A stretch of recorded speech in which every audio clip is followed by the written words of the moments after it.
أعوذ بالله من الشيطان الرجيم. بسم الله الرحمن الرحيم.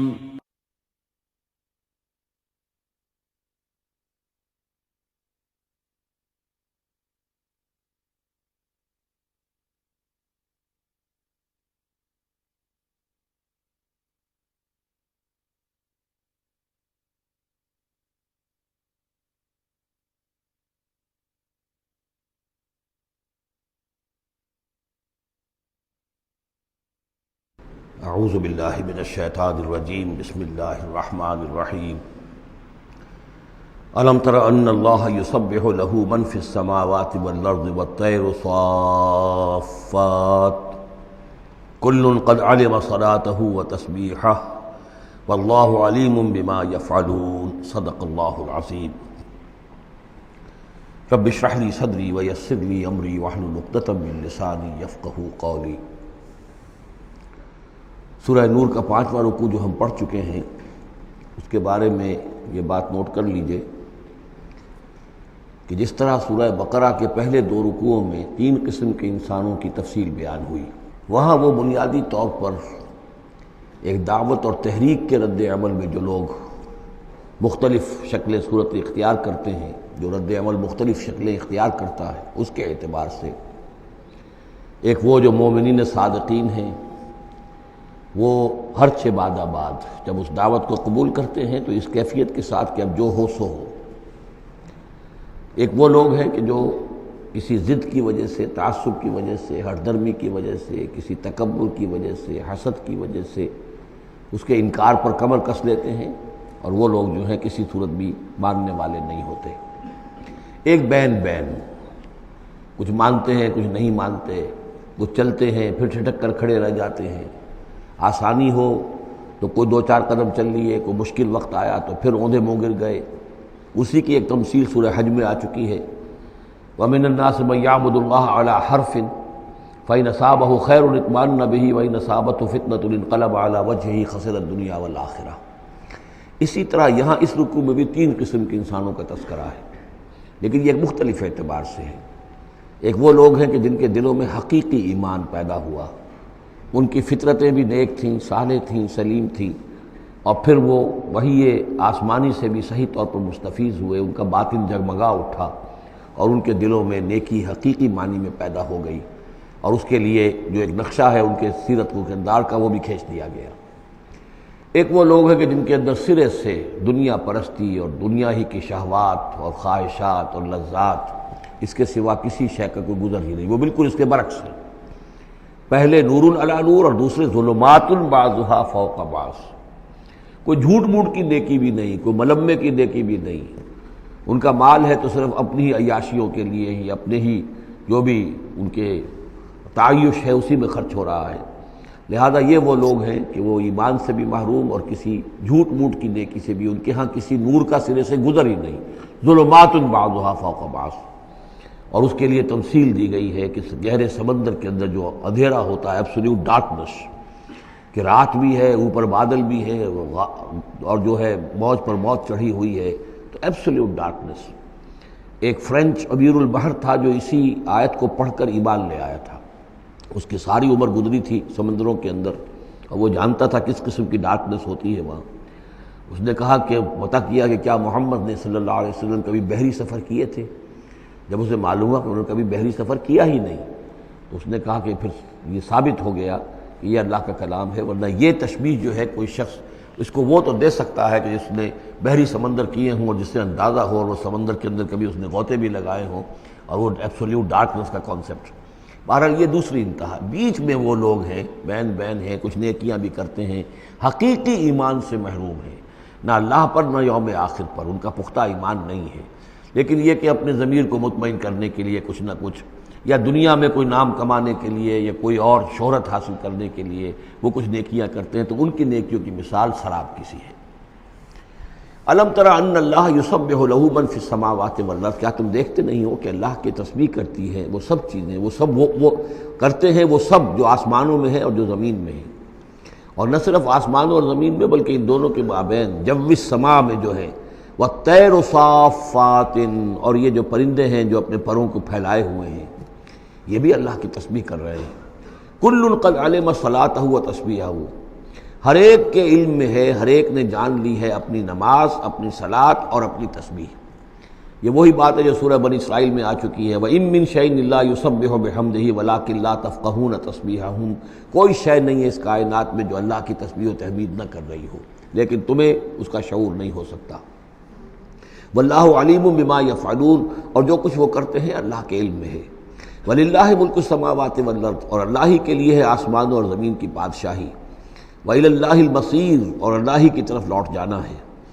الم تر ان اللہ یسجی سحابا، کیا تم دیکھتے نہیں ہو کہ اللہ تعالیٰ ہانک کر لاتا ہے بادلوں کو؟ کہاں سے ہوائیں لے کر چل رہی ہیں بادلوں کو؟ کہیں تو بے آف بنگال سے وہ اٹھی ہیں مانسون کی ہوائیں، اور کہاں تک پہنچ جاتی ہیں؟ پاکستان تک۔ ان اللہ یسجی سحابا ثم یؤلف بینہ، پھر ان بادلوں کو آپس میں جوڑ دیتا ہے۔ ثم یجعلہ رکاما، پھر ان کو تہ بر تہ کر دیتا ہے۔ اب یہ تہ بر تہ کا معاملہ جو ہے، دیکھیے ہوائی سفر جس نے کیا ہے اسے اس کا تجربہ ہوتا ہے۔ جب جہاز چڑھتا ہے تب بھی وہ جب بادلوں کے اندر سے گزرتا ہے تو صاف نظر آتا ہے ایک تہ، اس کے بعد پھر خلا ہے، پھر ایک اور تہ، پھر خلا ہے، پھر ایک اور تہ، اترتے ہوئے بھی اسی طریقے سے تہ بر تہ بادل۔ رکامن فتر الودق یخرج من خلالہ، تو تم دیکھتے ہو کہ بارش برستا ہے ان دونوں، ان کے بین سے، ان کے بیچ سے برستی ہے بارش، پانی برستا ہے۔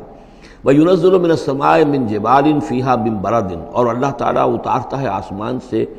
وہ پہاڑ بھی کہ جن میں وہ اولے ہوتے ہیں، یعنی یہ کہ اولے جو آ رہے ہیں زمین پر تو معلوم ہوتا ہے کہ جیسے ان کے بھی کوئی پہاڑ ہے آسمانوں کے اندر۔ فَيُصِيبُ بِهِ مَن يَشَاءُ، تو اللہ تعالیٰ یہ اولے برسا دیتا ہے جس پر چاہتا ہے، یعنی جس کی کھیتی برباد اللہ کو کرنی ہوتی ہے کسی سبب سے، اس کی کھیتی کے اوپر یہ اولے جا کے برس جاتے ہیں۔ وَيَصْرِفُهُ عَن مَن يَشَاءُ، اور ان کا رخ پھیر دیتا ہے جس سے چاہتا ہے۔ ایسا بھی ہوتا ہے بعض اوقات کہ بالکل ایک کھیت جو ہے وہ بالکل تباہ و برباد ہو گیا ہے اور برابر کا کھیت بالکل ٹھیک ہے، اس کے اوپر کوئی اولا نہیں گرا۔ یکاد سنا برقہ یذہب بالابصار، اور اس کی جو بجلی کی کوند ہے وہ اس قریب ہے کہ وہ لوگوں کی نگاہوں کو اچک کر لے جائے۔ یقلب اللہ اللیل والنہار، اللہ تعالیٰ عدلتا بدلتا رہتا ہے دن اور رات کو۔ ان فی ذلک لعبرۃ لاولی الابصار، یقیناً اس میں دھیان کرنے کا اور سبق سیکھنے کا اور عبرت حاصل کرنے کا مواد ہے ہوش مندوں کے لیے، آنکھ والوں کے لیے، دیکھنے والوں کے لیے۔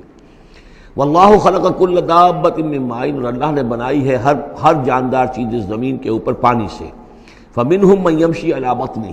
اب ان جانداروں میں سے جو زمین میں اللہ نے بنائے ہیں وہ بھی ہے کہ جو اپنے پیٹ کے بل پر چلتے ہیں، یہ ریپٹائلز جن کو ہم کہتے ہیں، ریپٹائلز ہیں جو اپنے پیٹ کے بل پر چل رہے ہیں۔ منہم من یمشی علی رجلین، اور ان میں وہ بھی ہیں کہ جو دو ٹانگوں پر چلتے ہیں۔ اب ہم بھی انہی میں سے ہیں، اور باقی شمپنزی اور گوریلاز بھی ہیں، اور بھی ایسے ہوں گے کہ جو دو ٹانگوں پر چلتے ہوں۔ وَمِنْهُمْ مَنْ يَمْشِي عَلَىٰ أَرْبَعٍ، سب سے زیادہ کثیر تعداد جو ہے وہ زمینی حیوانات کے اندر ان کی ہے کہ جو چار پر چلتے ہیں۔ یخلق اللہ ما یشاء، اللہ تعالیٰ پیدا کرتا جو چاہتا ہے۔ ان اللہ علی کل شیء قدیر، یقیناً اللہ تعالیٰ ہر چیز پر قادر ہے۔ اب کافی عرصے کے بعد منافقین کا تذکرہ قرآن مجید میں ہو رہا ہے، چونکہ یہ ہم نے سورہ یونس سے لے کر اور سورہ مومنون تک جو 14 صورتیں پڑھی ہیں ان میں تو سارا معاملہ تھا مشرکین عرب سے، کفار سے، مشرکین سے، ساری بحث ان سے تھی۔ کہیں کہیں گفتگو کا رخ جو ہے وہ اہل کتاب کی طرف روئے سخن، بغیر انہیں باضابطہ خطاب کیے ہوئے، اور یا پھر تیسرا خطاب حضور سے ہے ذاتی، اور حضور کی وساطت سے اہل ایمان کے ساتھ، اور ابھی وہاں نفاق کا کوئی اس قسم کا موجود نہیں تھا معاملہ کہ منافقین کے ساتھ کوئی رد و قضا ہوتی۔ لیکن یہ تو چونکہ سورت نازل ہو رہی ہے سن 6 ہجری میں، یہ گویا کہ یوں سمجھیے کہ عین مدنی جو دور ہے اس کا عین وسط ہے، بالکل سن 11 میں حضور کا انتقال ہوا ہے، تو سن 6 یوں سمجھیے کہ ان دونوں کے بالکل وسط کے اندر ہے، یہ بالکل درمیانی دور ہے مدنی دور کا۔ یہاں پر اب تذکرہ ہو رہا ہے منافقین کا۔ لقد انزلنا آیات مبینات، ہم نے نازل کی ہیں روشن آیات۔ واللہ یہدی من یشاء الی صراط مستقیم، اور اللہ تعالیٰ ہدایت دیتا ہے جس کو چاہتا ہے سیدھے راستے کی طرف۔ وَيَقُولُونَ آمَنَّا بِاللَّهِ، اور کچھ لوگ وہ بھی ہیں جو کہتے ہیں ایمان لائے اللہ پر، وبالرسول، اور اللہ کے رسول پر، وَأَطَعْنَا، اور ہم نے اطاعت قبول کی۔ ثُمَّ يَتَوَلَّىٰ فَرِيقٌ مِّنْهُمْ، پھر ان میں سے ایک جماعت جو ہے پیٹھ موڑ کر جاتی ہے، من بعد ذالک، اس کے بعد، یعنی اب اس کے بعد یہ سب کچھ کہہ کر قول و قرار کر کے اطاعت کا یہاں دم بھر کر جاتے ہیں، لیکن پھر طرز عمل ان کا کچھ اور ہوتا ہے۔ وما اولئک بالمؤمنین، اور یہ لوگ حقیقی مومن نہیں ہیں۔ وَإِذَا دُعُوا إِلَى اللَّهِ وَرَسُولِهِ لِيَحْكُمَ بَيْنَهُمْ، اور جب انہیں پکارا جاتا ہے، بلایا جاتا ہے کہ آؤ اللہ کی طرف اور رسول کی طرف کہ ان کے مابین فیصلے کرے۔ یہ سورہ نساء میں ہم یہ سارے مضامین بڑی تفصیل سے پڑھ چکے ہیں کہ وہ لوگ چاہتے تھے کہ اپنے مقدمات جو ہیں وہ یہودیوں کی عدالت میں لے جائیں، اس لیے کہ حضور کے ہاں انہیں اندیشہ ہوتا تھا کہ یہاں تو حق بالکل صحیح فیصلہ ہو جائے گا۔ تو اس طرح کا جو ان کا کردار تھا کہ جب انہیں بلایا جاتا ہے اللہ کے اور اس کے رسول کی طرف کہ آؤ کہ وہ فیصلہ کرے تمہارے مابین، اذا فریق منہم معرضون، تو ان میں سے ایک گروہ اور ایک جماعت ایسی ہے جو اعراض کرتی ہے اور کرنی کترا جاتی ہے۔ وَإِن يَكُن لَهُمُ الْحَقُّ يَأْتُوا إِلَيْهِ مُذْعِنِينَ، اور اگر ان کو معلوم ہو کہ حق ہمارے ساتھ ہے، یعنی ہم حق پر ہیں اس مقدمے میں، تو پھر وہ آتے ہیں بڑا یقین کا اظہار کرتے ہوئے، اذعان کے ساتھ اور یقین کے ساتھ اور اپنے ایمان کا اظہار کرتے ہوئے، کیونکہ انہیں یقین ہے کہ ہمارا کیس سچا ہے اور حضور کی عدالت میں ہم جائیں گے تو ہمارے حق میں فیصلہ ہو جائے گا، تو اب کوئی رکاوٹ نہیں۔ یاتوا الیہ مذعنین، خوب یقین کا اعتماد کا اظہار کرتے ہوئے آتے ہیں۔ افی قلوبہم مرض، کیا ان کے دلوں میں روگ ہے؟ ام ارتابوا، یا یہ شکوک میں مبتلا ہو گئے ہیں؟ ام یخافون ان یحیف اللہ علیہم، یا انہیں یہ اندیشہ ہے کہ اللہ تعالیٰ جو ہے ان کے ساتھ ناانصافی کرے گا، ورسولہ، وہ اس کے رسول، بل اولئک هم الظالمون، نہیں بلکہ حقیقت میں یہی ظالم ہیں۔ ایمان کی اصل حقیقت سے چونکہ یہ محروم ہے، لہذا ساری غلطی ان کے اپنے کردار میں ہے۔ انما کان قول المؤمنین اذا دعوا الی اللہ ورسولہ لیحکم بینہم، جو حقیقی مومن ہوتے ہیں ان کو تو جب بلایا جاتا ہے اللہ کی طرف اور اس کے رسول کی طرف کہ وہ فیصلہ کرے ان کے مابین،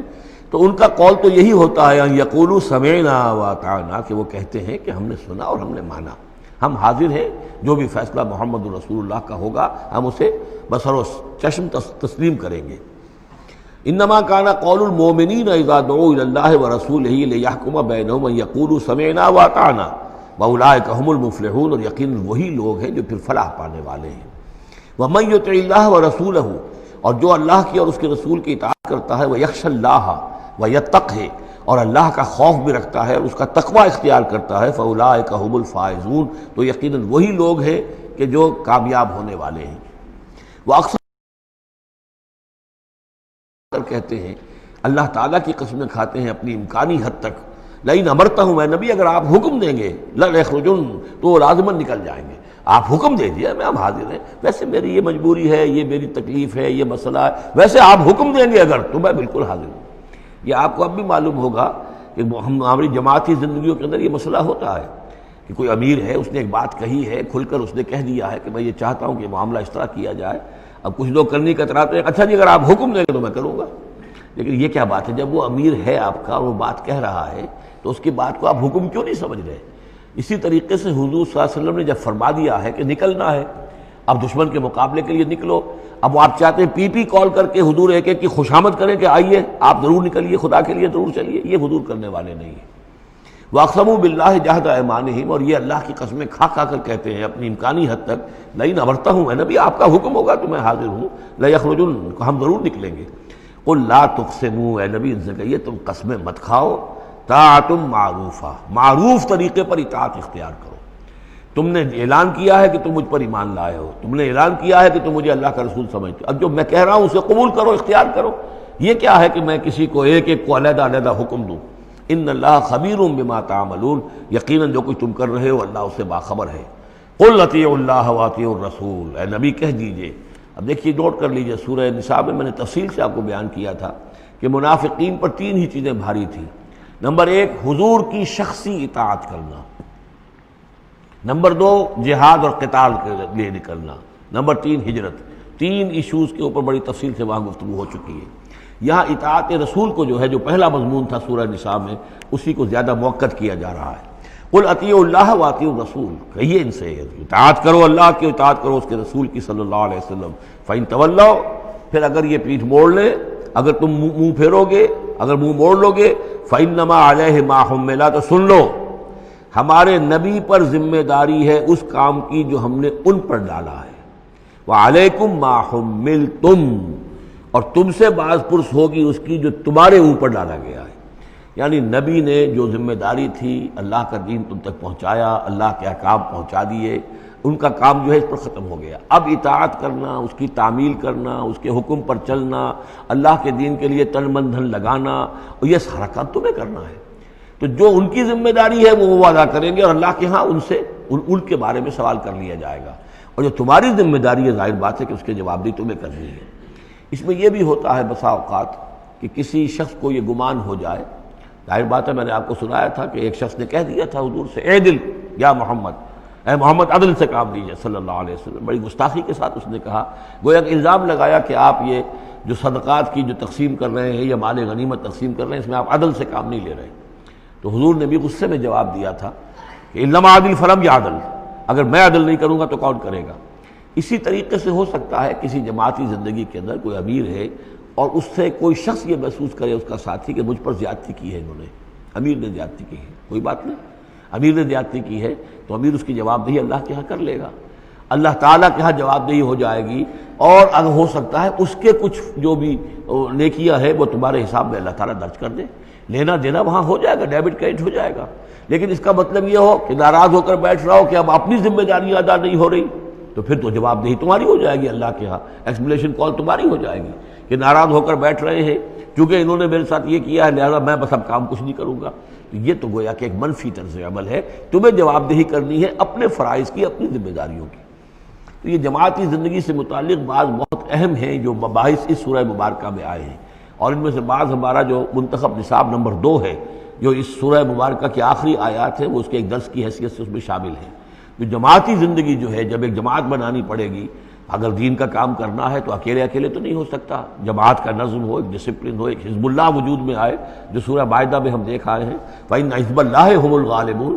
غلبہ جو ہے تو وہ حزب اللہ کو اللہ تعالیٰ دیتا ہے، ید اللہ علی الجماعہ، جماعت کے اوپر اللہ کا ہاتھ ہے، جماعت کی کو اللہ کی نصرت اور تائید حاصل ہوتی ہے۔ اس جماعتی زندگی کے بعد ایسے نفسیاتی معاملات ہوتے ہیں، اور اس کے اندر بعض ایسے حساس مسائل ہوتے ہیں کہ جن کے بارے میں بڑی عمدہ رہنمائی دی گئی ہے مختلف مقامات پر، ان پر ہم نے پھر مرتب کیا ہے منتخب نصاب، مطالعہ قرآن حکیم کا منتخب نصاب نمبر 2۔ قل اطیعوا اللہ واطیعوا الرسول، ان پر جو ذمہ ہے وہ ان کی اپنی ذمہ داری کا، اور تمہارے اوپر جو بوجھ ہے اور جو تمہاری مسئولیت ہے وہ تمہاری ذمہ داری کی۔ وَإِن تُطِيعُوهُ تَهْتَدُوا، اور جان لو یہ اللہ کے رسول ہیں، اگر تم ان کی اطاعت پر کاربند رہو گے تبھی تم ہدایت یافتہ ہوگے۔ وَمَا عَلَى الرَّسُولِ إِلَّا الْبَلَاغُ الْمُبِينُ، اور ہمارے رسول پر سوائے صاف صاف پہنچا دینے کے اور کوئی ذمہ داری نہیں ہے۔ اب جو آیت آ رہی ہے یہ بھی طویل آیات میں سے اور عظیم ترین آیات میں سے آیت استخلاف، یہ خلافت کا جو اللہ تعالیٰ نے وعدہ کیا ہے اس امت سے۔ وعد اللہ الذین آمنوا منکم وعملوا الصالحات، اے مسلمانوں اللہ کا وعدہ ہے تم میں سے ان لوگوں کے ساتھ جو ایمان اور عمل صالح کی شرطیں پوری کر دیں گے۔ یہ نام کے مسلمان، نسلی مسلمان، جو اللہ کے حکم پر چلتے بھی نہ ہوں، اللہ کے احکام کے مطابق عمل نہ کرتے ہوں، دین کے لیے تن من دھن لگانے کو تیار نہ ہوں، ان سے یہ وعدہ نہیں ہے۔ وعدہ حقیقی اہل ایمان، جو ایمان حقیقی کی شرط پوری کرے اور ایمان کے جو عملی تقاضے ہیں ان کو بھی بجا لائے۔ وعد اللہ الذین آمنوا منکم وعملوا الصالحات لیستخلفنہم فی الارض، کہ وہ انہیں زمین میں خلافت عطا کرے گا، حکومت عطا کرے گا، غلبہ عطا کرے گا، کما استخلف الذین من قبلہم، جیسے کہ اس نے خلافت عطا کی تھی ان کو جو ان سے پہلے تھے۔ حضرت داؤد کو، حضرت طالوت کو، حضرت سلیمان کو جو خلافت دی گئی، بعد میں بھی مکابی حکومت قائم ہوئی ہے، اس میں بھی خلافت قائم ہوئی، تو یہ خلافت جیسے پہلے ہم نے دی تھی سابقہ امت مسلمہ کو، ایسے ہی اے امت محمد صلی اللہ علیہ وسلم تمہیں بھی خلافت دی جائے گی، بشرطے کہ ایمان اور عمل صالح کی یہ 2 شرطیں تم پوری کرو۔ اب یہ خلافت جو ہے اس کو 3 انداز میں یہاں بیان کیا گیا ہے۔ لَيَسْتَخْلِفَنَّهُمْ فِي الْأَرْضِ، انہیں لازماً خلافت دے گا زمین میں، حکومت دے گا، کما استخلف الذین من قبلہم، جیسے کہ خلافت دی تھی اور حکومت دی تھی ان کو کہ جو ان سے پہلے تھے۔ وَلَيُمَكِّنَنَّ لَهُمْ دِينَهُمُ الَّذِي ارْتَضَىٰ لَهُمْ، اور ان کے اس دین کو زمین میں غلبہ عطا کرے گا، قوت عطا کرے گا، تمکن عطا کرے گا جو اللہ نے ان کے لیے پسند کر لیا ہے۔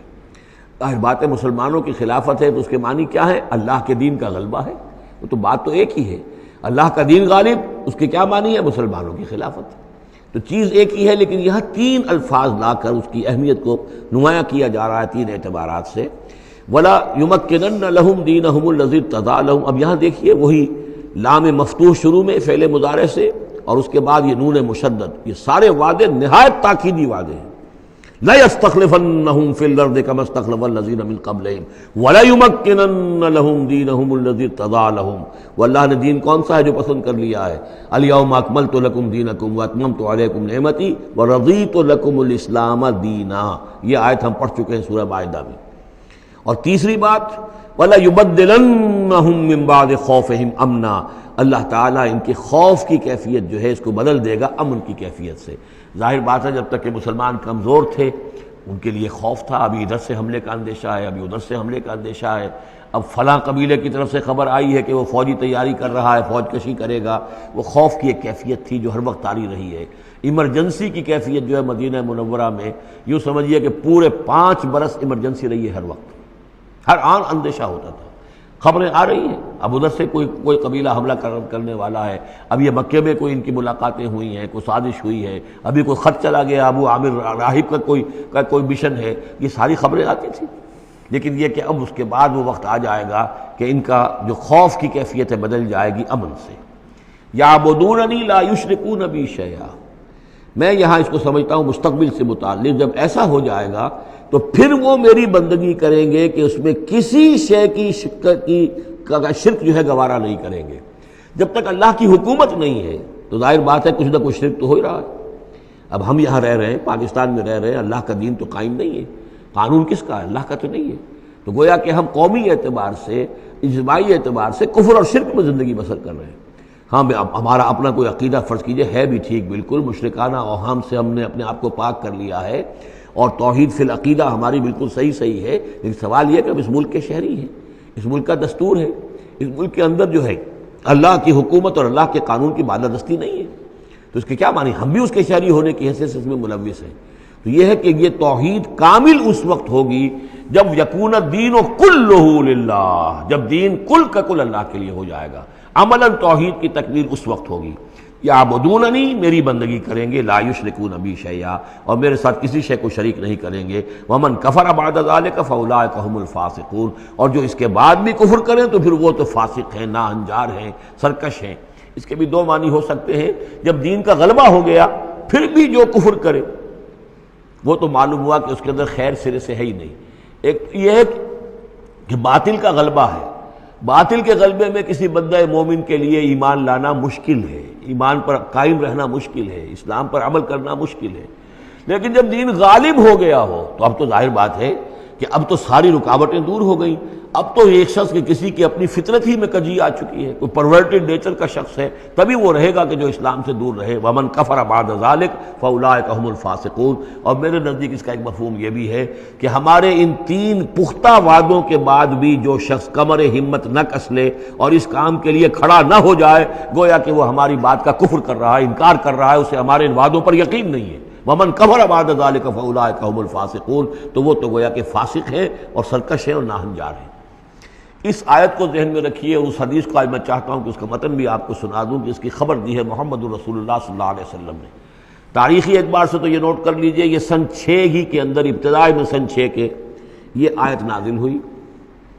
سن 6 ہی میں صلح حدیبیہ ہو گئی، انا فتحنا لک فتحا مبینا، گویا کہ اس آیت کا جو مصداق ہے وہ ظاہر ہونا شروع ہو گیا۔ سن 7 میں غزوہ خیبر ہوا، اللہ نے بہت بڑا مال غنیمت مسلمانوں کو دیا۔ سن 8 میں مکہ فتح ہو گیا۔ سن 9 میں موپنگ اپ آپریشن ہو گیا، اعلان کر دیا گیا حج کے اندر کہ آئندہ سے یہاں کوئی مشرک نہیں آئے گا، اور اب تمہارے لیے اتنی مہلت ہے، کوئی معاہدہ قائم نہیں رہے گا، جو معاہدے ہیں میعادی ان کی میعاد ختم ہوتے ہی معاہدہ ختم، اور جن کی میعاد کوئی نہیں تھی ان کے لیے ہم 4 مہینے کی میعاد مقرر کر رہے ہیں کہ اس کے بعد کوئی معاہدہ کسی مشرک سے نہیں ہے، جب یہ مدت ختم ہو جائے گی قتل عام شروع ہو جائے گا۔ تو یہ تو اللہ تعالیٰ کی طرف سے جزیرہ نماء عرب کے اندر دین کی تکمیل ہو گئی، خلافت قائم ہو گئی، اللہ کی حکومت قائم ہو گئی۔ جیسے حضرت داؤد خلیفہ تھے، یہاں حضرت محمد خلیفہ ہیں صلی اللہ علیہ وسلم، اس لیے کہ حاکم اب کون ہے؟ حضرت محمد صلی اللہ علیہ وسلم۔ اپنی زندگی میں تو حاکمیت جو بھی ہے آپ کے پاس ہے۔ اس کے بعد خلافت راشدہ میں پھر یہ خلافت کہاں سے کہاں پہنچی وہ آپ کو معلوم ہے، لیکن پھر ریورسل شروع ہو گیا۔ لیکن وہ حدیث میں آپ کو سنا رہا ہوں، حضرت نعمان ابن بشیر سے مروی ہے رضی اللہ تعالی عنہ، اور مسند احمد ابن حنبل میں یہ روایت ہے کہ حضور نے یہ فرمایا صلی اللہ علیہ وسلم تکون النبوۃ فیکم ما شاء اللہ ان تکون، مسلمانوں تمہارے مابین نبوت موجود رہے گی جب تک اللہ چاہے گا کہ رہے، یعنی میں موجود رہوں گا بنفس نفیس تمہارے مابین جب تک اللہ چاہے گا۔ ثم یرفع اللہ اذا شاء یرفعها، پھر اللہ تعالیٰ اس کو اٹھا لے گا جب چاہے گا، نبوت کو اٹھا لے گا، یعنی میرا انتقال ہو جائے گا تو ایک دور جو ہے وہ ختم ہو جائے گا۔ فرمایا ثم تکون خلافۃ علی منہاج النبوہ، پھر خلافت ہوگی نبوت کے نقش قدم پر، نبوت ہی کے طریقے پر، ٹھیک وہی نظام جو محمد عربی صلی اللہ علیہ وسلم نے قائم کیا تھا، بعین ہی ایک بال کے فرق کے بغیر وہ نظام جو کا تو قائم رہے گا، خلافت علی منہاج النبوہ۔ فتکون ما شاء اللہ وان تکون، یہ بھی رہے گا جب تک اللہ چاہے گا یہ دور۔ ثم یرفع اللہ اذا شاء یرفع، پھر اس دور کو بھی اللہ اٹھا لے گا جب اللہ چاہے گا۔ ثم تکون ملکا عاضا، پھر ملوکیت کا دور آئے گا، اور وہ کاٹ کھانے والی ملوکیت ہوگی، کاٹ کھانے والی ملوکیت، ظالم ملوکیت، اور یہ بھی رہے گا جب تک اللہ چاہے گا، پھر اللہ اس کو بھی اٹھا لے گا۔ پھر چوتھا دور آئے گا ثم تکون ملکا جبریا، پھر غلامی کی ملوکیت ہوگی، یعنی یہ دور جو ہمارا گزرا ہے کولونیل دور، پہلے یہ کہ ملوک تھے، بادشاہ تھے، چاہے وہ بنو عباس میں تھے یا بنو امیہ میں سے تھے، یا یہ کہ ترک تھے، مسلمان تو تھے، کلمہ گو تو تھے، ان میں کوئی کوئی نہ اچھا بھی ہوتا تھا، بہت اچھے لوگ بھی تھے، برے لوگ بھی تھے، لیکن مسلمان تو تھے، کلمہ گو تو تھے۔ لیکن چوتھا دور آیا کہ کہیں ہم انگریزوں کے غلام ہو گئے، کہیں ہم ولندیزیوں کے غلام ہو گئے، کہیں ہم فرانسیسیوں کے غلام ہو گئے، کولونیل پاورز۔ تو ہماری تو ملکہ معظمہ جو ہے ملکہ وکٹوریہ تھی، 1857 سے تو ہم ان کی رعایا بن گئے تھے، اس سے پہلے تو جو بھی تھی بہرحال ایسٹ انڈیا کمپنی جو تھی، لیکن یہ کہ بعد میں تو ہم براہ راست تاج برطانیہ کے غلام تھے۔ یہ چوتھا دور ہے جو تقریباً یوں سمجھیے کہ ابھی نصف میں پہنچا ہے، اس اعتبار سے کہ اگرچہ براہ راست وہ جو حکومتوں کا جو ہے جو یہاں پر تھا، جو بساط بچھی ہوئی تھی، وہ لپیٹ دی گئی ہے، لیکن ابھی مالیاتی اعتبار سے ریموٹ کنٹرول سے وہی قوتیں ہیں کہ جو آج بھی کنٹرول کر رہی ہیں ہمیں، یہ ریموٹ کنٹرول ہے۔ ابھی یہ چوتھا دور ختم نہیں ہوا ہے، پہلے یہ براہ راست آکوپیشن اور اپنی حکومتیں، اپنی فوجیں لا کر، اب یہ ہے کہ اس کے بغیر بائی پراکسی،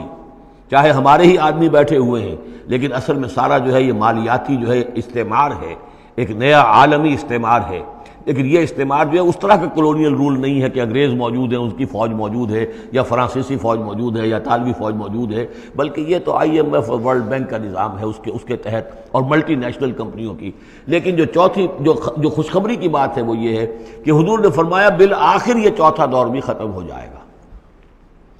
اور خوشخبری یہ ہے کہ ثم تکون خلافۃ علی منہاج النبوہ، پھر دور آئے گا خلافت علی منہاج النبوہ کا۔ ثم سکت رسول اللہ صلی اللہ، اس کے بعد حضور خاموش رہے، اس لیے کہ اس کے بعد پھر دنیا کے خاتمے کا معاملہ ہے۔ وہ خاتمے کے بارے میں عرض کر چکا ہوں، ایک طویل عرصے تک تو پوری دنیا میں وہ خلافت علی منہاج النبوہ رہے گی، گلوبل، اس لیے کہ حضور نے یہ بتا دیا ہے کہ اب جب یہ خلافت علی منہاج النبوت کا نظام آئے گا تو کل روئے ارضی پر ہوگا۔ مسلم شریف میں روایت ہے، یہ حضرت ثوبان حضور کے ایک آزاد شدہ غلام تھے، جیسے کہ حضرت زید ابن حارثہ بھی حضور کے غلام تھے، آپ نے آزاد کر دیا تھا، اسی طرح حضرت ثوبان بھی ہے، مولا، ان ثوبان مولا رسول اللہ صلی اللہ علیہ وسلم۔ اس میں روایت کیا ہے، حضور نے فرمایا ان اللہ زوالی الارض، اللہ نے میرے لیے ساری زمین کو لپیٹ دیا یا سکیڑ دیا، فرائے تو مشارقہا و مغاربہا، تو میں نے سارے مشرق دیکھ لیے زمین کے، سارے مغرب دیکھ لیے، وَإِنَّ أُمَّتِي سَيَبْلُغُ مُلْكُهَا مَا زُوِيَ لِي مِنْهَا، اور میری امت کی حکومت ان تمام علاقوں پر قائم ہو کر رہے گی جو اس طرح زمین کو سکیڑ کر یا لپیٹ کر مجھے دکھا دیے گئے۔ اور یہ روایت صحیح مسلم کی ہے۔ اسی طرح کی ایک اور حدیث ہے حضرت مقداد بن الاسود سے رضی اللہ تعالی عنہ کہ اس روئے ارضی پر کوئی گھر اور کوئی خیمہ نہیں بچے گا، یعنی سیٹلڈ جو علاقے ہیں جہاں گھر ہیں، شہر ہیں، گھر بنے ہوئے ہیں، مکان بنے ہوئے ہیں، یا نومیڈک ٹرائبز جہاں بھی ہیں کہ وہ اپنے خیمے لے کے ادھر سے ادھر جاتے رہتے ہیں، نہ کوئی گھر بچے گا نہ خیمہ جس میں اللہ کا دین داخل نہ ہو جائے۔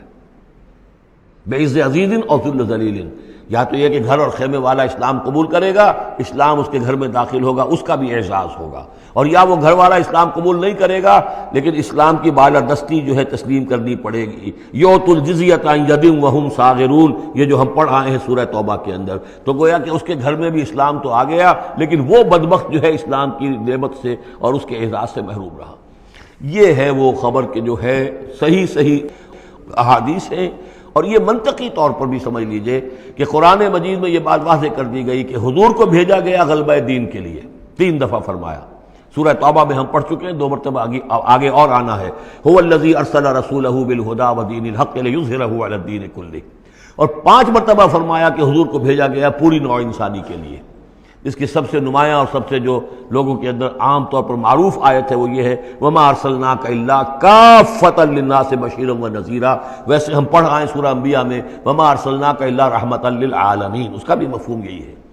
تمام جہان والوں کے لیے ہم نے بھیجا ہے آپ کو رحمت بنا کر، اور ہم نے نہیں بھیجا ہے محمد آپ کو مگر پوری دنیا کے لیے، پوری نوع انسانی کے لیے بشیر اور نذیر بنا کر۔ ان دونوں کو جوڑیں تو اس کا منطقی نتیجہ بھی یہ ہے کہ حضور کی بعثت کا مقصد مکمل ہوگا ہی اس وقت جبکہ کل عالم انسانیت پر دین حق غالب ہو جائے، اور یہ ہو کر لینا ہے۔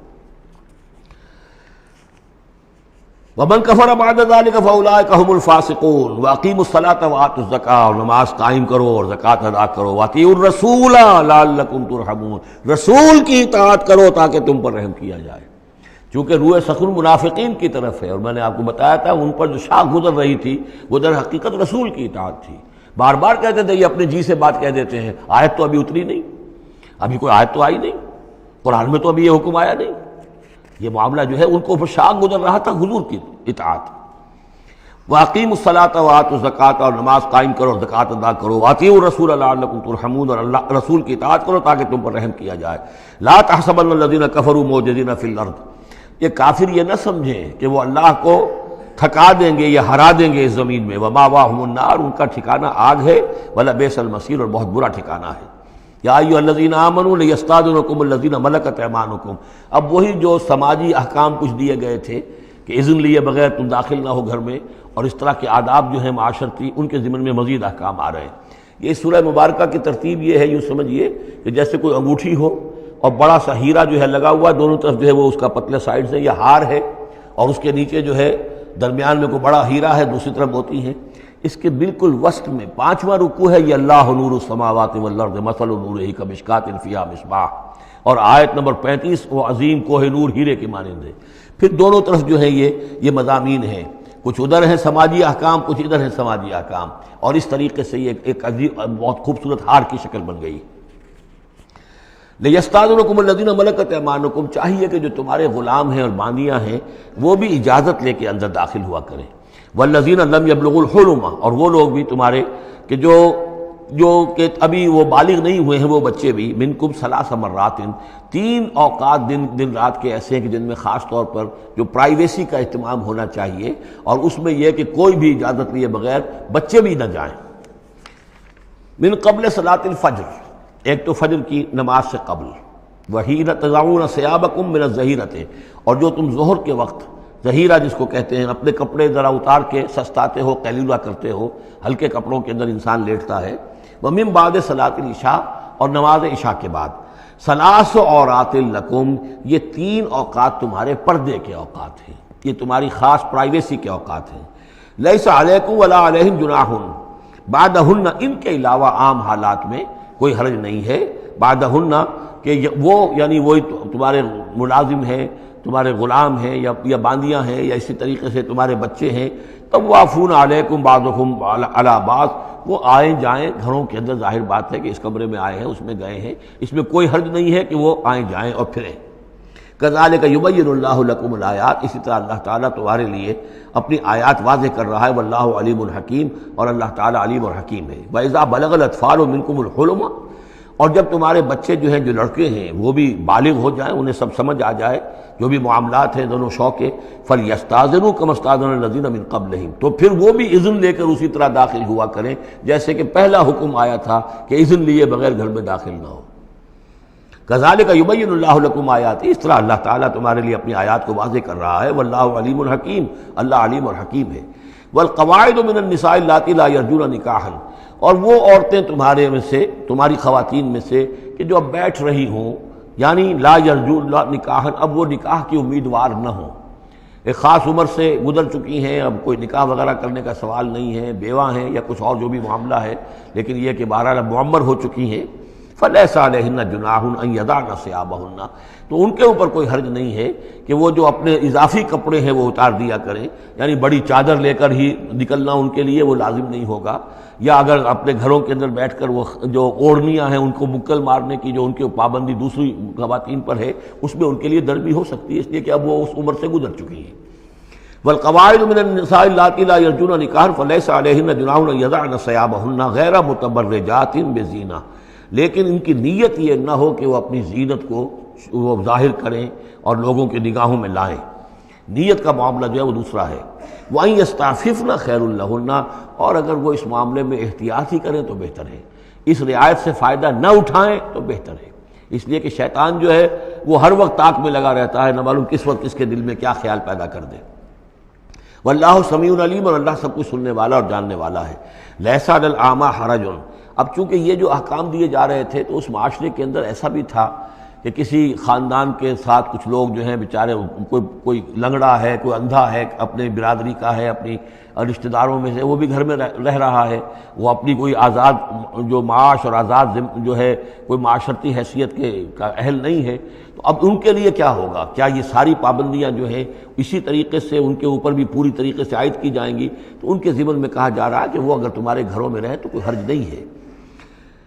لیس علی الاعمی حرج، کوئی کسی اندھے کے اوپر کوئی حرج نہیں ہے، کوئی تکلیف نہیں ہے۔ ولا علی الاعرج حرج، اور نہ ہی کسی لنگڑے پر، ولا علی المریض، اور نہ بیمار پر حرج، ولا علی انفسکم، نہ تمہارے اوپر کوئی اس میں کوئی تنگی ہے، ان تاکلوا من بیوتکم و بیوت آبائکم، کہ تم کھانا کھایا کرو اپنے گھروں سے، اپنے باپوں کے گھروں سے، اور بیوت امہاتکم، یا اپنی ماؤں کے گھروں سے، اور بیوت اخوانکم، اپنے بھائیوں کے گھروں سے، اور بیوت اخواتکم، یا اپنی بہنوں کے گھروں سے، اور بیوت اعمامکم، یا اپنے چچاؤں کے گھروں سے، اور بیوت عماتکم، یا اپنی پھوپھیوں کے گھروں سے، اور بیوت اخوالکم، یا اپنے ماموں کے گھروں سے، اور بیوت خالاتکم، یا اپنی خالاؤں کے گھروں سے، او ما ملکت مفاتحہ، یا یہ کہ جس کی کنجیاں تمہارے ہاتھ میں ہے، کارخانہ ہے اس کے مالک ہی تم ہو، وہاں جاؤ اور وہاں پر جا کر کھانا پینا ہو تو کھاؤ، اور صدیقکم، یا تمہارے اپنے دوست ہیں اس کے گھر سے، لیس علیکم جناح ان تاکلوا، کوئی حرج نہیں ہے تم پر اس میں، ان تاکلوا جمیعا، کہ سب مل کر کھاؤ، او اشتاتا، یا علیحدہ علیحدہ کھاؤ۔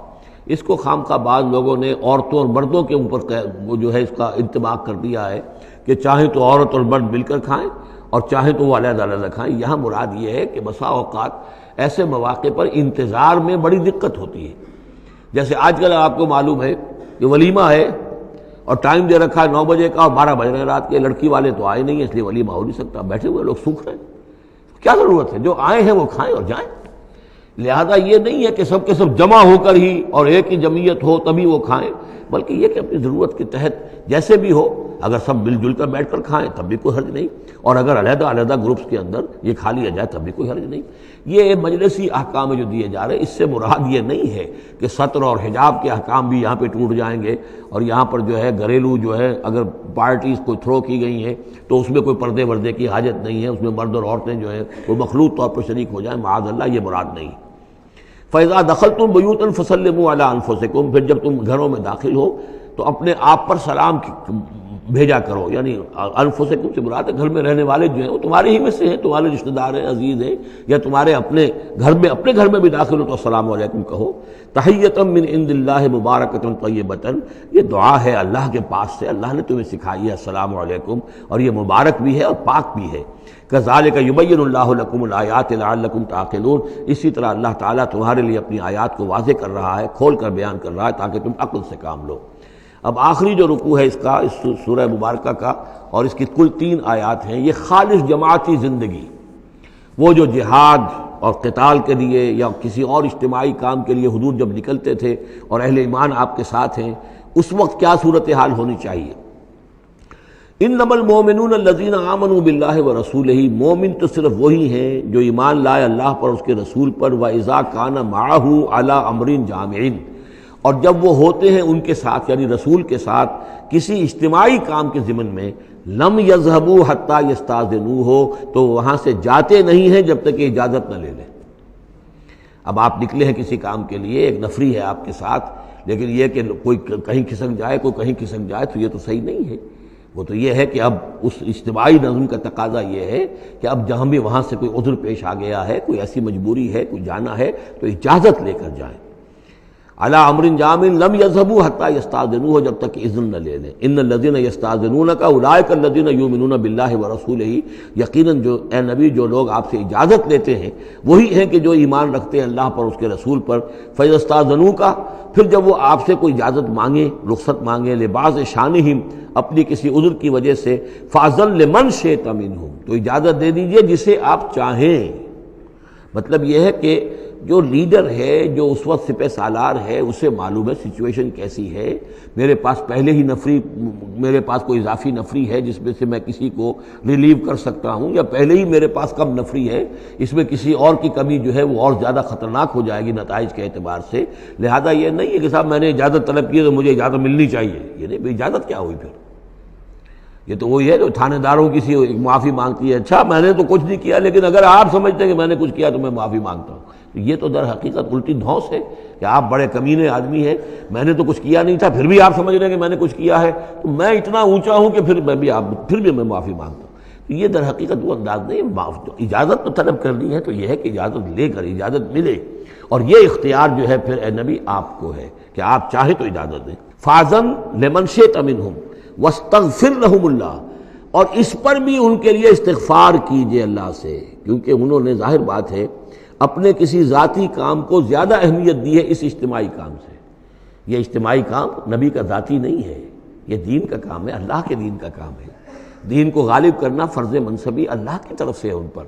لہذا اس کے لیے تم ان کے ساتھ نکلے ہو. لہذا یہاں پر جو ہے اب اگر تم نے اپنے ذاتی کام کو اس دین کے کام سے اہم تر سمجھا ہے تبھی تو یہاں سے رخصت لے کر جا رہے ہو. یہ خود ایک ہلکی بات ہے، گویا کہ تم نے دین کے کام کو کم تر سمجھا ہے اللہ کے کام اپنے کام سے، اور اس کو اہمیت زیادہ دی ہے. لہذا استغفار اے نبی ان کے لیے استغفار کیجئے. واستغفر لہم اللہ، اور ان کے لیے استغفار کیجئے. ان اللہ غفور الرحیم، یقیناً اللہ تعالیٰ غفور الرحیم ہے. ایک بات البتہ نوٹ کر لیجئے کہ یہ مضمون جب سورہ توبہ میں آیا ہے تو اس سے اگلا قدم ہے. یہ چونکہ ہے سن 6، وہ ہے سن 9، 3 سال میں فرق کیا واقع ہوا. ابھی تو فرمایا گیا ہے کہ جو اجازت لے کر جاتا ہے نبی وہ وہی ہے کہ جو واقعی ایمان رکھتا ہے، لیکن وہاں فرمایا گیا جو ایمان رکھتے ہیں وہ اجازت لیتے ہی نہیں. وہ جو موقع تھا وہ تھا نفیر عام کا موقع، وہ موقع تھا نہایت ہی یوں سمجھیے ایمرجنسی کا موقع. اس موقع پر اجازت طلب کرنا ہی در حقیقت اس بات کی علامت تھی کہ یہ منافق ہے.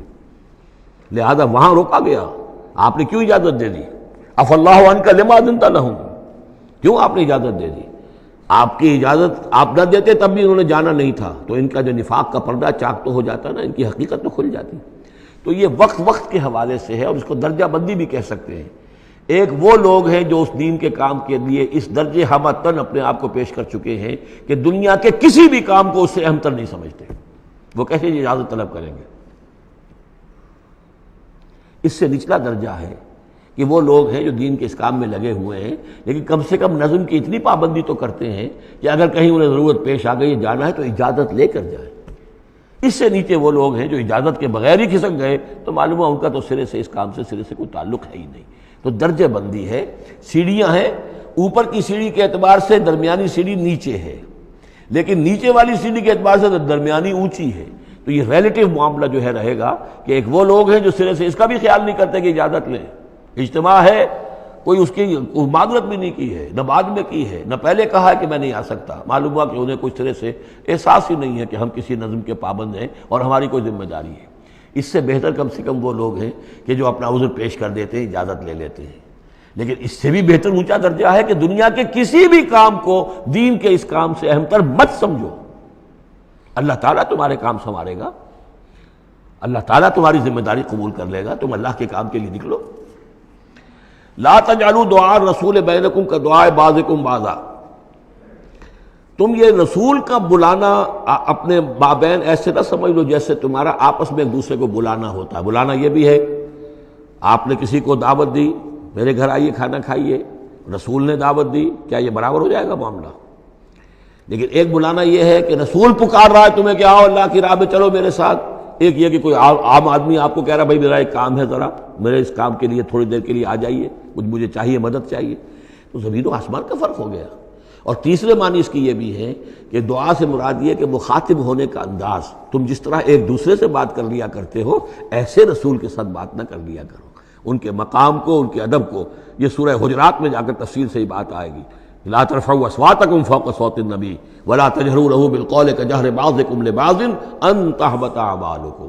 تو یہ تینوں مفہوم اس کے ہیں۔ قد یعلم اللہ الذین یتسللون منکم لواذا، اللہ کو خوب معلوم ہے تم میں سے وہ لوگ جو اوٹ لے کر کھسک جاتے ہیں، یعنی کہیں نکلے تو ہیں، درج ہو گیا کہ یہ بھی جانے والوں میں ہے، کہیں دیکھا کہ کوئی دیکھ نہیں رہا کھسک گئے، یا اجتماع ہے بیٹھے ہوئے ہیں وہیں پر اب بات آئی ہے کہ اب ایک مہم درپیش ہے، اب انہیں سمجھ میں آ گیا کہ اب نام مانگے جائیں گے، کون لوگ اس کے لیے اپنے آپ کو والنٹیئر کرتے ہیں، تو اس سے پہلے کہ وہ مرحلہ آئے وہ وہاں سے کھسک جائیں۔ یتسللون منکم، جو سٹک جاتے ہیں، کھسک جاتے ہیں آنکھ بچا کر لواذا۔ فلیحذر الذین یخالفون عن امرہ، تو انہیں ڈرنا چاہیے کہ جو رسول کے معاملے میں، رسول کے بات کی مخالفت کرتے ہیں، ان تصیبہم فتنۃ، کہ ان پر کوئی عذاب اللہ کی طرف سے آ جائے، کوئی پکڑ آ جائے، کوئی بہت بڑی آزمائش آ جائے، اور یصیبہم عذاب علیم، یا ان کے اوپر کوئی بہت بڑا دردناک عذاب آ جائے۔ الا ان للہ ما فی السماوات والارض، آگاہ ہو جاؤ، یقیناً اللہ ہی کے لیے ہے جو بھی کچھ ہے تمام آسمانوں میں اور جو بھی کچھ ہے زمین میں۔ قد یعلم ما انتم علیہ، اللہ خوب جانتا ہے کہ تم کس مقام پر کھڑے ہو، تمہاری حیثیت کیا ہے، حقیقت کیا ہے، ایمان کتنا ہے، کتنے پانی میں ہو، تمہارے اعمال کیسے ہیں، ما انتم علیہ، جس حال میں تم ہو اللہ خوب جانتا ہے۔ ویوم یرجعون الیہ، اور جس دن کہ وہ لوٹائے جائیں گے اللہ کی طرف، فینبئہم بما عملوا، تو اللہ تعالیٰ ان کو جتلا دے گا جو کچھ کے عمل انہوں نے کیے ہوں گے۔ واللہ بکل شیء علیم، اور اللہ ہر چیز کا علم رکھنے والا ہے۔ یہاں تیسرا گروپ جو ہے مکی اور مدنی صورتوں کا وہ ختم ہو گیا۔ مکی صورتیں 14، مدنی صرف 1، سورہ نور۔ اب یہ چوتھا گروپ شروع ہو رہا ہے، اور اس میں 8 صورتیں جو ہیں وہ مکی آئیں گی، جن میں سے 4 الف لام میم سے شروع ہوں گی، سورہ عنکبوت اور سورہ روم، سورہ لقمان، سورہ سجدہ، اور 4 جو ہیں یہ مختلف، ایک تو بغیر کسی حروف مقطعات کے ہے، یہ سورۃ الفرقان یہ پہلی ہے، اور پھر 3 جو ہیں ان کے اندر مختلف جو ہیں آئیں گے حروف مقطعات۔ یہاں سے وہ گروپ اب شروع ہو رہے ہیں کہ جن کا مرکزی مضمون توحید ہے، اس لیے کہ اگرچہ ویسے یہ چوتھا گروپ شروع ہو رہا ہے، لیکن چونکہ مکی صورتوں کا تو یہ تیسرا ہی گروپ ہے۔ مکی پہلی صورت، پہلے گروپ کے اندر صرف سورہ فاتحہ ہے، وہ ویسے بھی مکی مدنی کی تقسیم سے بلند تر ہے، تو گویا کہ 2 جو پہلے گروپ آئے، جن میں سے پہلے میں صرف 2 مکی صورتیں تھیں، الانعام، الاعراف، دوسرے میں یہ 14 سورہ یونس سے لے کر مومنون تک، بلکہ ہاں مکی صورتیں۔ اب یہ تیسرا گروپ ہے سورۃ الفرقان سے لے کر اور سورہ سجدہ تک، یہ 8 صورتیں ہیں۔ اس کے بعد مدنی صورت آئے گی سورہ احزاب، اور سورہ احزاب مانوی اعتبار سے جوڑا ہے سورہ نور کا۔ بسم اللہ الرحمن الرحیم، تبارک الذی نزل الفرقان علی عبدہ لیکون للعالمین نذیرا۔ بڑی بابرکت ہے وہ ہستی جس نے کہ الفرقان نازل فرمایا اپنے بندے پر۔ یہ تیسری صورت ہے کہ جس کے مطلع میں پہلی آیت میں حضور کا جو تذکرہ ہے وہ عبد کی نسبت سے ہے۔ سورہ بنی اسرائیل، سبحان الذی اسریٰ بعبدہ لیلا من المسجد الحرام الی المسجد الاقصی۔ سورہ کہف، الحمدللہ الذی انزل علی عبدہ الکتاب، اور یہاں پر اب یہ تیسری صورت ہے، تبارک الذی نزل الفرقان علی عبدہ لیکون للعالمین نذیرا، تاکہ ہو جائیں تمام جہان والوں کے لیے خبردار۔ اس قرآن کے ذریعے سے محمد الرسول اللہ کی رسالت ہے جو تا قیام قیامت جاری رہے گی۔ جس کو بھی قرآن پہنچ گیا، حضور کا انذار پہنچ گیا، وہ آیت یاد کر لیجئے سورہ انعام میں آئی تھی، قل اوحی الی ھذا القرآن لانذرکم بہ ومن بلغ، جس کو بھی قرآن پہنچ جائے، اب آگے پہنچانا امت کا کام ہے۔ الذی لہ ملک السماوات والارض، وہ کہ جس کے لیے ہے بادشاہی آسمانوں اور زمین کی، ولم یتخذ ولدا، یہ بہت مشابہ ہے سورہ بنی اسرائیل کی آخری آیت سے، اس نے کسی کو اپنی اولاد نہیں بنایا، ولم یکن لہ شریک فی الملک، اور نہ ہی اس کا کوئی ساجی ہے حکومت میں، حکومت کے اختیارات میں، حاکمیت میں، وخلق کل شیء، اور اسی نے ہر شے کو پیدا کیا، وہ خالق ہے تنہا، باقی سب مخلوق ہیں، فقدرہ تقدیرا، اور ہر شے کی پھر اس نے ایک اندازہ مقرر کر دیا ہے، ہر شے کے لیے ایک اندازہ ہے۔ واتخذوا من دونہ آلہۃ، اور انہوں نے اختیار کر لیے ہیں اس کے سوا ایسے آلہہ، ایسے ایسے دیوی اور دیوتا لا یخلقون شیئا وہم یخلقون، جو کسی بھی شے کی تخلیق نہیں کرتے بلکہ وہ تو خود مخلوق ہیں، ولا یملکون لانفسہم ضرا ولا نفعا، اور نہ انہیں اختیار خود اپنے بارے میں کسی برائی کا یا بھلائی کا ہے، نہ کسی اچھائی کا اور نہ کسی برائی کا، ولا یملکون موتا ولا حیاتا ولا نشورا، نہ انہیں اختیار ہے موت کا، نہ اختیار ہے جینے کا، نہ اختیار ہے جی اٹھنے کا۔ وقال الذین کفروا ان ھذا الا افک افتراہ، اور کہا ان کافروں نے، یا یہ کافر کہتے ہیں کہ یہ کچھ نہیں ہے، یہ قرآن جو ہے یہ گھڑ لیا ہے اس کو اس محمد نے صلی اللہ علیہ وسلم، ان ھذا نہیں ہے یہ الا افک افتراہ ہو، بلکہ ایک افک ہے، گھڑی ہوئی شے ہے جس کو کہ گھڑ لیا ہے اس نے، وعانہ علیہ قوم آخرون، اور اس میں مدد کی ہے اس کی کچھ اور لوگوں نے۔ یعنی محمد کو یہ ساری معلومات تو نہیں ہو سکتی تھی، لیکن یہ کہ کچھ اور لوگ ہیں، کوئی نہ کوئی اس نے بنا رکھا ہے، کوئی پینل ہے کہ جو ان کو یہ ساری مدد دے رہا ہے اس تصنیف کے اندر اس کتاب کی۔ قومن آخرون فقط جاؤ ظلما و زورا، تو انہوں نے بڑی ہی ظلم پر اور بڑے جھوٹ کے اوپر کمر کس لی ہے، انہوں نے اتنی ایسی بڑی باتیں جو کہی ہیں، یہ گویا کہ بہت بڑا جھوٹ ہے اور بہت بڑا افتراء ہے۔ وقالوا اساطیر الاولین، وہ کہتے ہیں کیا ہے یہ پرانے قصے ہیں، پرانی باتیں ہیں، اکتتبھا، یہ انہوں نے لکھوا لیے ہیں کسی اور سے۔ اکتتبھا، کتب یکتب لکھنا، اکتتاب باب افتعال ہوگا، کسی سے کچھ لکھوا لینا، اکتتبھا، انہوں نے لکھوا لی ہیں چیزیں، فہی تملی علیہ بکرۃ واصیلا، اور یہ ان کو پھر ڈکٹیٹ کرائی جاتی ہیں، املا کرائی جاتی ہیں صبح شام۔ صبح شام کوئی آتا ہے، کوئی شخص ان کو بتاتا ہے، وہ پھر یہ یاد کر لیتے ہیں، اور صبح شام جو کچھ بھی آتا ہے اس کو پھر آ کے ہمیں سناتے ہیں، دھونس جماتے ہیں کہ یہ وہی آئی ہے۔ قل انزلہ الذی یعلم السر فی السماوات والارض، کہہ دیجئے اسے نازل کیا ہے اس ہستی نے جو جانتا ہے ہر چھپی ہوئی شے کو آسمانوں کی اور زمین کی، انہ کان غفورا رحیما، یقیناً وہ بخشنے والا اور رحیم ہے۔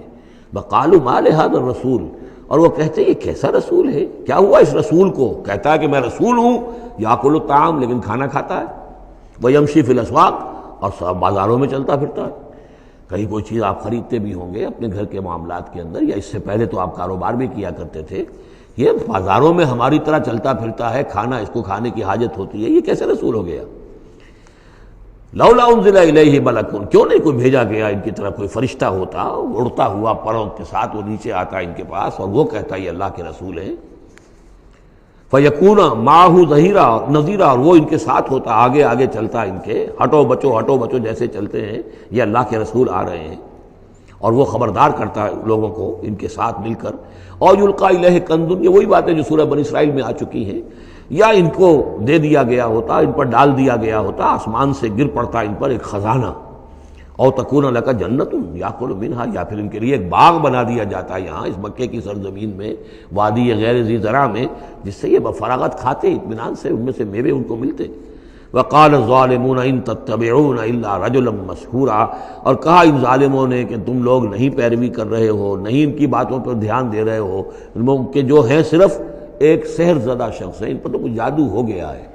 یا کوئی آسیب ان پر آ گیا ہے، تاکہ ان کو یہ نظر آتا ہے کہ کوئی آیا ہے فرشتہ، حقیقت میں کوئی نہیں ہوتا، یہ سحر زدہ شخص ہے۔ انظر کیف ضربوا لک الامثال، اے نبی دیکھیے یہ کیسی مثالیں آپ کے لیے بیان کر رہے ہیں، فضلوا، تو وہ بھٹک گئے ہیں، گمراہ ہو گئے ہیں، فلا یستطیعون سبیلا، اور اب ان کے لیے ممکن نہیں ہے کہ یہ سیدھے راستے پر آئیں، اس لیے کہ اب یہ اس پر اڑ جائیں گے، ضد کریں گے۔ یہ میں آپ کو بتا چکا ہوں، یہ جو دو گروپ اب آ رہے ہیں جو ہم پڑھ رہے ہیں، جن میں سے یہ پہلا گروپ ہے جس کی پہلی صورت ہے، یہ درمیانی 4 سالوں کی صورتیں ہیں، 12 برس ہیں مکی دور کے۔ پہلے 4 سال کی صورتیں بالعموم وہ ہیں جو سورہ قاف سے آگے ہیں، 2 گروپ ہیں وہ آخر میں، منزل 1 ہے، سورہ قاف سے آگے منزل 1 ہے، گروپ 2 ہیں مکی مدنی صورتوں کے، وہ ہیں جو ابتدائی 4 سال کے ہیں۔ یہ 2 ہیں کہ جو درمیانی 4 سالوں کے، جو ہم پڑھ چکے ہیں 16 صورتیں، 2 انعام و اعراف اور 14 سورہ یونس سے لے کر مومنون تک، یہ ہے آخری 4 سالوں کی، تو یہ درمیانی 4 سال ہے۔ تبارک الذی ان شاء جعل لک خیرا من ذلک، بڑی بابرکت ہے وہ ہستی ہے نبی، اگر وہ چاہے تو جو چیزیں یہ کہہ رہے ہیں اس سے کہیں زیادہ بہتر چیزیں آپ کے لیے ابھی فراہم کر دی جائیں۔ یہ تو بڑا زور لگا لگا کر کچھ چیزیں کہہ رہے ہیں، ہم ان سے کہیں زیادہ بہتر چیزیں آنے واحد میں آپ کے لیے پیدا کر سکتے ہیں۔ تبارک الذی ان شاء جعل لک خیرا من ذلک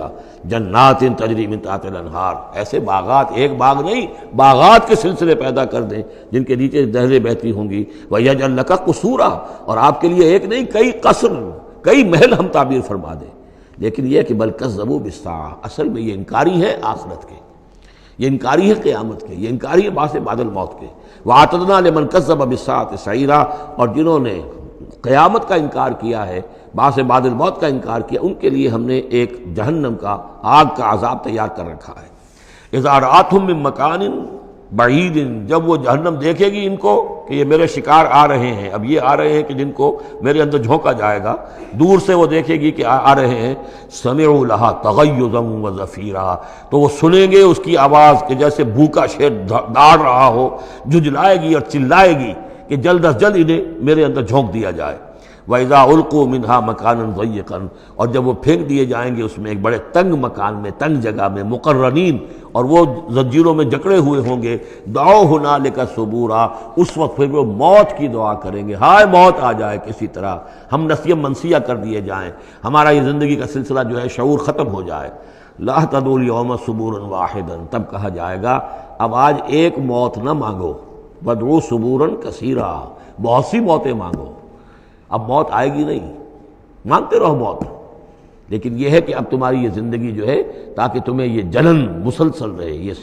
عذاب جو ہے اس کی تخفیف میں، اس کے اندر کوئی شدت میں تخفیف نہ ہو، لہذا موت آ کے تمہیں چھٹکارا نہیں دلائے گی۔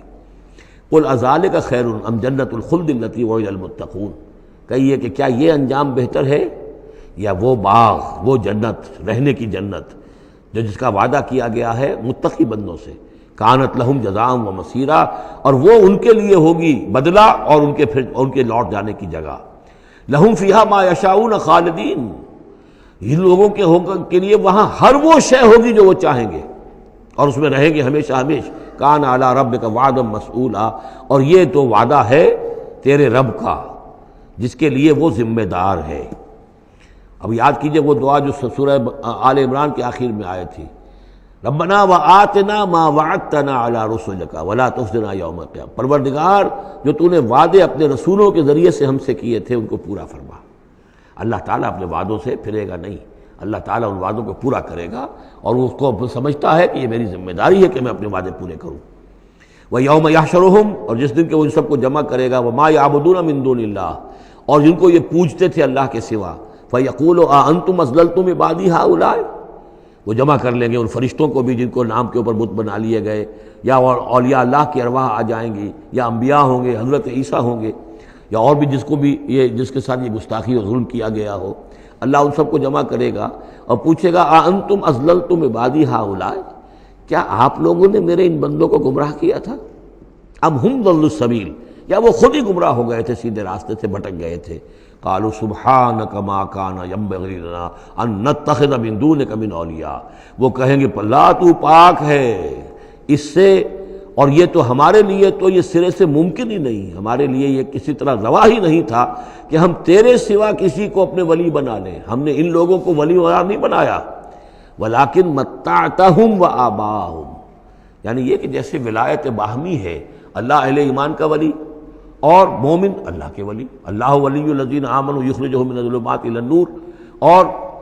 اللہ الا ان اولیاء اللہ لا خوف علیہم ولا هم یحزنون، تو یہی رشتہ ہونا چاہیے تھا ان معبودوں کے ساتھ اگر وہ برحق ہوتے، کہ وہ اس کے ولی ہوتے اور وہ ان کے ولی ہوتے، لیکن فرمایا کہ یہ ہو ہی نہیں سکتا کہ ہم ان سے کوئی رشتہ استوار کرتے۔ ما کان لنا ما کان ینبغی لنا ان نتخذ من دونک من اولیاء ولکن متعتہم وآباءہم، لیکن اے اللہ آپ نے ان کو سامان دیا، ساز و سامان انہیں اور ان کے آباء و اجداد کو، اور ان کو فراوانی دی، دولت دی، حیثیت دی، حتیٰ نسوا ذکر، یہاں تک کہ وہ ذکر کو بھول گئے، یاد دہانی کو بھول گئے، تو ہدایت کو بھول گئے جو ان کو دی گئی تھی۔